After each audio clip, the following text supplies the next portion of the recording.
அரைச்சிக்கலாம். பழுப்பும் மிக்ஸில போட்டு அரைச்சாச்சு.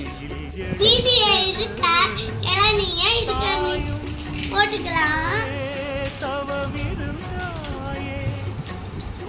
இதுக்கு கூட சுகர் சேர்த்துக்கலாம். காய்ச்சி ஆற வச்ச பால் எடுக்கலாம். எல்லாம் சேர்த்து மிக்ஸில அரைச்சிக்கலாம்.